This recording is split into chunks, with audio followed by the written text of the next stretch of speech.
შესაძლებელია ეს მკვლელობა კომპიუტერული თამაშით მიღებულ დავალებას უკავშირდებოდესო, ასეთია მოკლედ პირველადი ინფორმაცია, რომელსაც ავრცელებენ მათ შორის სამართალდამცავები. გავრცელებული ინფორმაციით 23 წლის ახალგაზრდამ მეზობელს ცივი იარაღით დაზიანება ინტერნეტით მიღებული დავალების შედეგად მიაყენა, რის შემდეგაც შემთხვევის ადგილიდან მიიმალა, ასევე მიიყენა თვით დაზიანებები. აი ამ ახალგაზრდას მამა მედიასთან კომენტარში ადასტურებს, რომ მისი შვილი 24 საათის განმავლობაში ფაქტობრივად დროს კომპიუტერულ თამაშებს უთმობდა.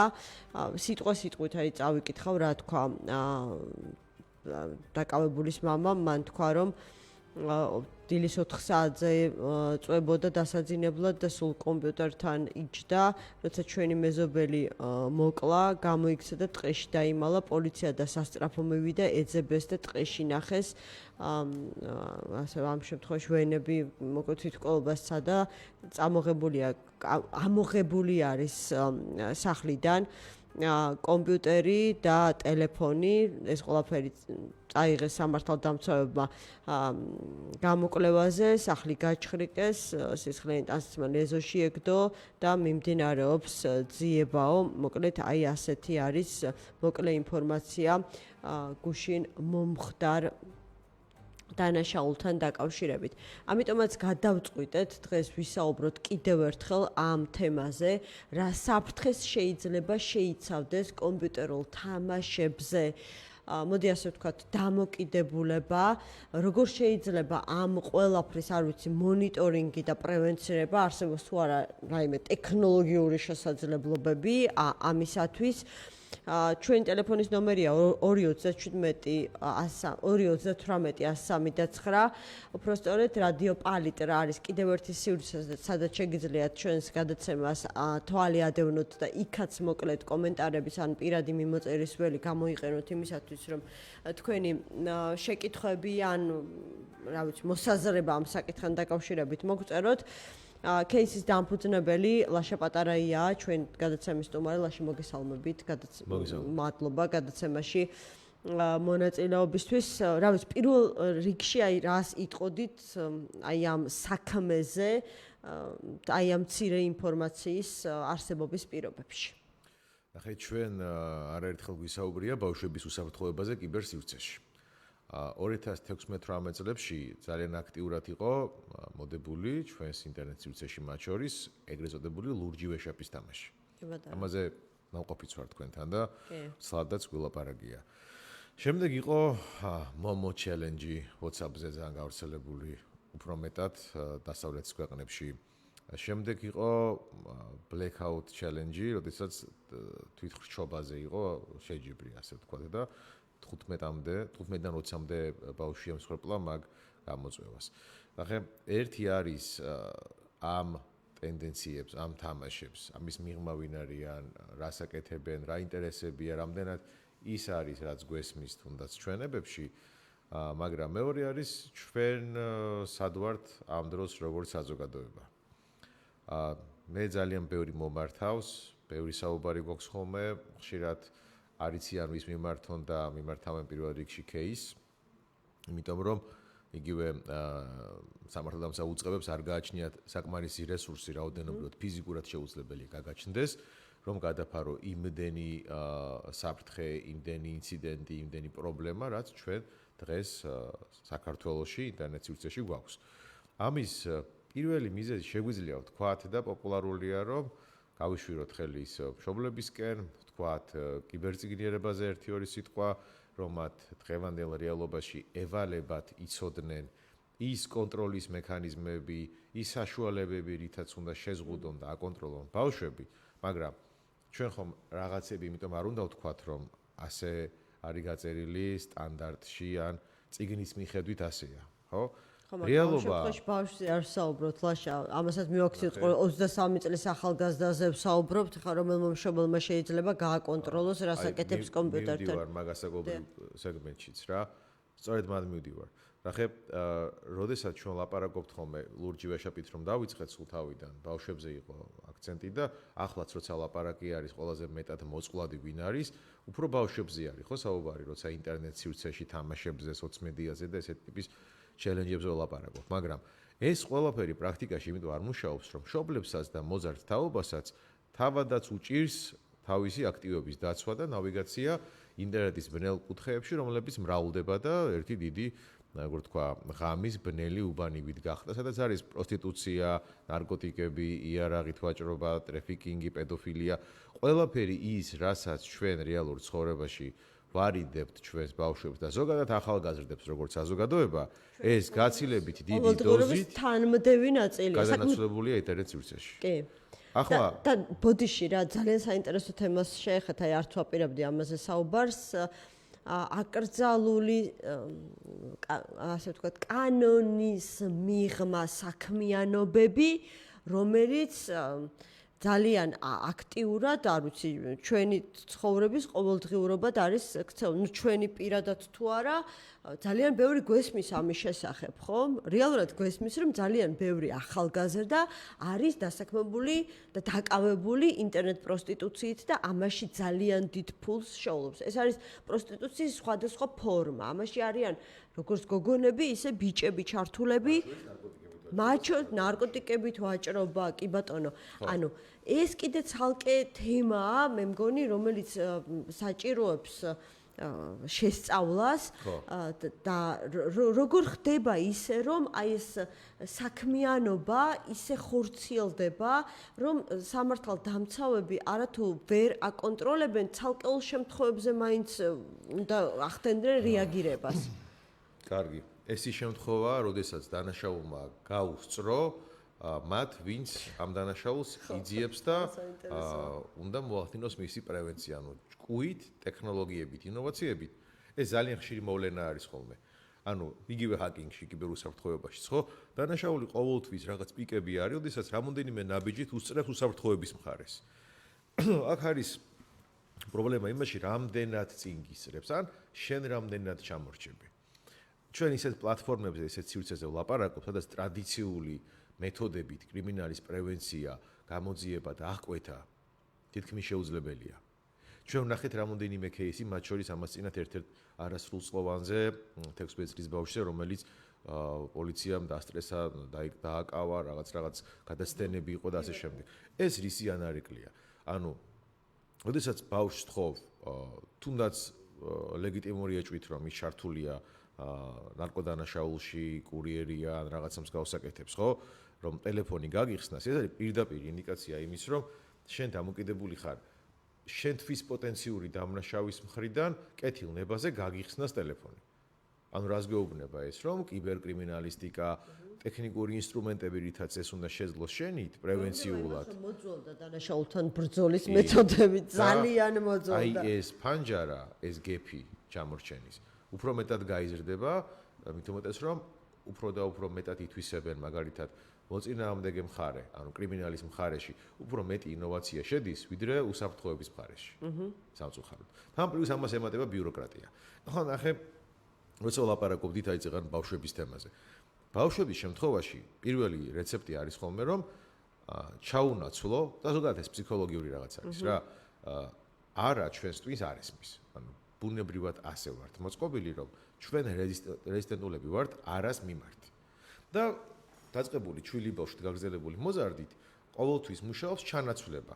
ანუ ნაცვლად იმისა, რომ არ ითამაშო კომპიუტერული თამაშები, შეგიძლია უთხრა, მოდი ისწავლე პროგრამირება, იმუშავე AI-სთან, შექმნი რაღაც საინტერესო, მე მხარს დაგიჭერ და მოდი დააგენინე შენი შემოსავალი, რაღაცებს მიაღწიე, ერთი მაგალითი, მეორე, მესამე და ასე შემდეგ.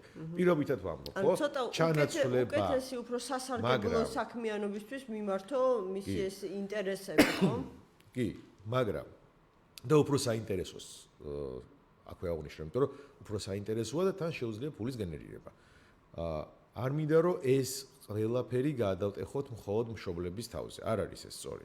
მშობლებიც ჩვეულებრივი მოქალაქეები არიან, რომლებიც არ არიან ინფორმირებულები, არ გააჩნიათ მხარდაჭერა და არ აქვთ ინსტრუმენტები იმისათვის, რომ თუნდაც საკუთარი თავი არამს თუ თავიანთი შვილები დაიცვან საფრთხეებისგან. რამდენჯერ ვისაუბრია ჩვენს მაგალითად თაღლით თუ სქემებზე, როდესაც უზარმაზარი თანხა დაუკარგავთ. შანტაჟზე, სხვადასხვა ტიპის საფრთხეებზე, რომლებიც ექმნებათ მოზარდ ასაკიან ადამიანებსაც, ხო? ეხლა როცა ჩვენ ვლაპარაკობთ ჩანაცვლებას, მოდით კითხვა დავსვათ იგივე იმ უბედურ кейსს რო დაუბრუნდეთ, რაც მოხდა ახლა, ხო? 23 წლის ბიჭის ცხოვრება თავისთავად უკვე დანგრეული არის, ამას მოყვა ადამიანის მსხვერპლი, რომელიც ფიზიკურად ხო აღარ არის და ამხელა ტრავმა მიეყენა თავის ოჯახსაც და სხვის ოჯახსაც, ხო? აქ რა შეიძლებოდა? ანუ მოდი კითხვა დავსვათ, ეს თქვენთვის როგორც სპეციალისტი, სადღაც ოზურგეთში, ცოტა ხანი გავხსნით თბილისის რეალობას, იმიტომ რომ ჩვენ რაღაცნაირად როცა ვლაპარაკობთ ხომ ჩვენი რეალობიდან ამოვდივართ და ჩვენი პერსეფციიდან, ხო? ჩვენ რაღაცაი გავიხედებით, გამოვიხედეთ ამდენი პერსპექტივა, გართობის, მოძრაობის, რაღაცა გააკეთო საქმეს თუნდაც ხო, ბავშვების რაღაცებში არიან ჩართული და მეტნაკლებად ინტერნეტ თუ რეალურ სივრცეში ყველა რაღაც აკეთებს. ნუ უმეტესობა ერთობა, მაგრამ სივრცე არის თბილისში. ოზურგეთში 23 წლის ბავშვს, მოდი კითხვა დავსვათ ასე რა. ბავშვს არა, ნუ შვეშია ბავშვი არ მესმის ხო, მაგრამ ეგეც ქართული ის არის, რომ 30 წლამდე, 35 წლამდე ბავშვებს ეძახით ხოლმე ადამიანებს. ნუ ეს ჩვენი ერთი მაგერებაა. 23 წლის ახალგაზრდას. რა პერსპექტივა გააჩნია ოზურგეთში?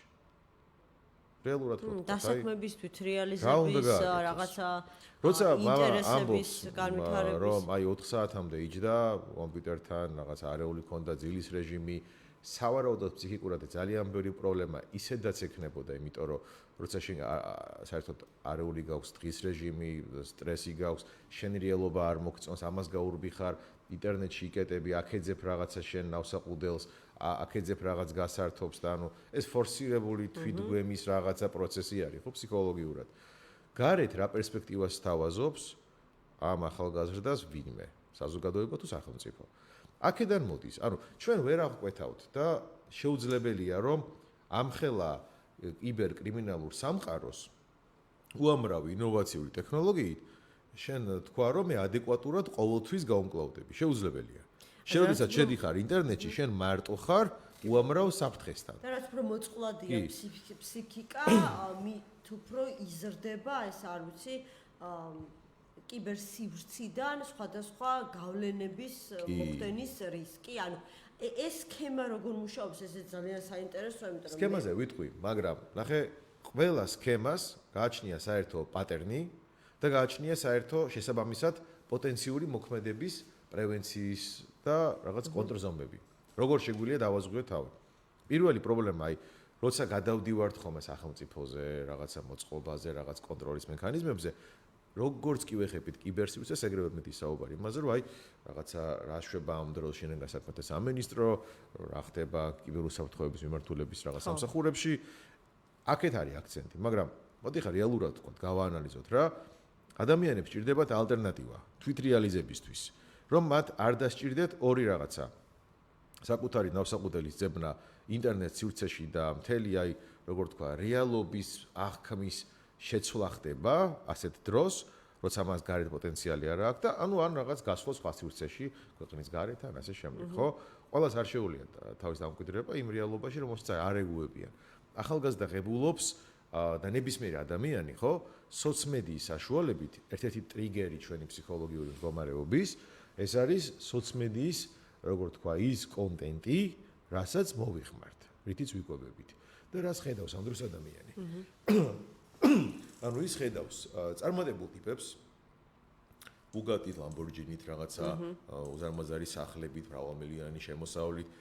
ამის უმეტესობა 95% არის თავიდან ბოლომდე ყალბი და დანარჩენი 5% არის გაზვიადებული.